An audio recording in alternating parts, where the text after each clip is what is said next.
Hello students, आज हम लोग स्टार्ट कर रहे हैं एक न्यू लेसन। आप ये को देखते हैं इस लेसन में क्या है। 2 फरवरी 1984 mountaineering camp, Nehru institute of mountaineering, Uttarkashi. So इस लेसन में बेसिकली आपको एक लेडी दिख रही होंगी रेड कलर के जैकेट में। तो ये लेडी जो है एक माउंटेनियरिंग कैंप पर गई थी और उस कैंप के दौरान उनके क्या क्या एक्सपीरियंसेस हुए थे वो शेयर कर रही हैं डायरी एंट्री के थ्रू। डायरी में लिखी हैं वो, और उसको आपके बुक में लेसन के फॉर्म में दिया हुआ है। सो देखो कौन से दिन लिखा था इन्होंने, 2 फरवरी 1984 को। So let's read it out. क्या है इसमें? We were at the mountaineering camp and were very excited. 20 of us were teachers from केंद्रीय विद्यालय. There were other women from banks and other institutions. तो ये कह रही हैं कि इनके साथ में और भी अदर विमेन भी थी साथ में, और उसमें से 20 जो थे वो केंद्रीय विद्यालय की टीचर थी। इसके अलावा बैंक्स की कुछ टीचर लोग थे, विमेन थी, और अदर इंस्टीट्यूशन के भी लोग थे। Okay. Today was the second day of the camp. In the morning, as I got out of bed and put my foot down, I screamed in pain. तो आज क्या था, 2 फरवरी क्या था, सेकेंड डे था इनका कैंप का। और जब वो सुबह उठी तो उनका पैर जो था इतना पेन हो रहा था, इतना दुख रहा था कि वो अपने पैर को नीचे नहीं रख पा रही थी। उन्हें इतना दुख रहा था कि वो रोने चिल्लाने लगी, स्क्रीम करने लगी। I remember yesterday's 26 kilometre walk with the heavy rucksack on my back. और तब उन्हें याद आया कि एक दिन पहले उन्होंने 26 किलोमीटर की यात्रा की थी, पैर से चल के गई थी, और प्लस उनके पीठ के ऊपर में हैवी बैग था, तो उसके कारण ही उनका ये जो पैर है वो पेन हो रहा है। आप लोग ने भी ध्यान दिया होगा कि कई बार क्या होता है, हम लोग कोई स्पोर्ट्स एक्टिविटी में पार्टिसिपेट करते हैं, बहुत दिन बाद कोई खेलते हैं, कुछ खेलते हैं, दौड़ने वाले गेम, ओके, या फिर ये कुछ प्रैक्टिस करते हैं, एक्सरसाइज करते हैं, तो उस दिन तो हमें नहीं पता चलता, बट नेक्स्ट डे हमारा पैर बहुत दर्द देता है। फिर धीरे धीरे हम अगर रेगुलरली करते हैं तो हमें उसकी आदत पड़ जाती है, फिर हमारा पैर दर्द देना छोड़ देता है। तो ये क्योंकि उनका सेकेंड डे था तो इसलिए उनका पैर बहुत ज़्यादा दुख रहा था। I was afraid to go back to that steep climb and the rough narrow path. और उन्हें डर लग रहा था अब दोबारा उन पतली पतली सड़कों पे जाने से, उन्हें डर लग रहा था, वो नहीं जाना चाहती थी। With tears in my eyes, I started walking slowly towards the room of Brigadier Gyan Singh, the director of our adventure course. I was thinking of what I would say to excuse myself from the day's trek. Suddenly, I heard his deep voice from behind. तो अपनी आंखों में आंसू लेकर, because उन्हें pen बहुत हो रहा था तो उन्हें आंसू आ रहे थे, वो धीरे धीरे चलने लगी ब्रिगेडियर ज्ञान सिंह के रूम की तरफ, जो कि डायरेक्टर थे उनके एडवेंचर कोर्स के। जो वो कोर्स कर रही थी उसके वो डायरेक्टर थे।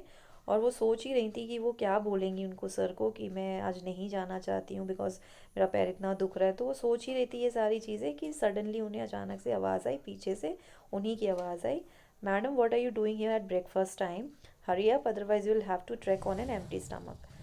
तो क्या बोला उन्होंने कि मैम आप यहाँ पर क्या कर रही हैं अभी ब्रेकफास्ट टाइम में, जल्दी जल्दी जाइए ब्रेकफास्ट करिए, वरना आपको खाली पेट ही माउंटेन ट्रैकिंग पे जाना पड़ेगा। तो वो बिल्कुल सुनने को राज़ी नहीं थे, कोई भी बहाना कुछ भी उन्हें नहीं सुनना था। उन्होंने बस बोला कि जाइए आप पहले ब्रेकफास्ट कीजिए, नहीं तो आपको खाली पेट ही चढ़ना पड़ेगा। Sir sir I could not से एनी मोर। और वो सर सर के सिवा कुछ भी नहीं बोल पाई। You have came to tell me that you have blisters on your feet that you can not walk, isn't it. और तब ब्रिगेडियर जी जो थे वो समझ गए और कि उनकी क्या दिक्कत है उन लेडी की। उन्होंने बोला भी कि क्या आप मुझे ये बताने आई हैं कि आपके पैरों में ब्लिस्टर्स हो गए, छाले पड़ गए हैं और आप चल नहीं सकती हैं, है ना? Yes sir. तो उन्होंने बोला yes sir, that is nothing, you now get ready quickly. तो वो कहते हैं ये कोई नई बात नहीं है, ये सब होता रहता है माउंटेनियरिंग का ट्रैकिंग पे, तो आप जल्दी से जाके रेडी हो जाइए। I hung my head and rush back to get ready. I had just turn when I heard his voice again. और वो अपना सिर झुका के जाने लगी कि चलो अब तो जाना ही पड़ेगा, तो ब्रेकफास्ट करते हैं। तभी उन्होंने फिर से उनका आवाज़ सुना और उन्होंने क्या कहा, ब्रिगेडियर सर ने क्या कहा, listen madam, you will lead group number 7, you will have to help any member who has difficulty climbing the mountain. तो उन्होंने बोला कि मैम देखिए, आप जो ग्रुप नंबर 7 है उसको आप लीड करेंगी, उसके आप लीडर रहेंगी, और आपको किसी भी मेंबर को कोई दिक्कत आ रही हो, कोई परेशानी हो रही हो चढ़ने में, तो उनकी आपको मदद करनी है। तो एक तो उनको पेन था, ऊपर से उन्हें लीडर बना दिया गया। You have already been told about the responsibilities of a group leader in the mountains. और ये भी कहा कि आपको, क्योंकि वो एक कोर्स कर रही थी तो इन सब के बारे में उन्हें बेसिक जानकारी दी जा चुकी थी कि एक लीडर को क्या क्या करना होता है। ओके, यहाँ दिए हुए हैं क्या क्या करना होता है, हम लोग देख लेते हैं। A big responsibility, I started thinking about what a leader must do. तभी वो सोचने लगी कि लीडर को क्या क्या करना चाहिए। अब उन्हें लीडर बना दिया गया था तो उनके पास कोई चारा नहीं था सिवाय इसके कि वो लीडर की ड्यूटीज़ को जाने और उसके सार अनुसार काम करें।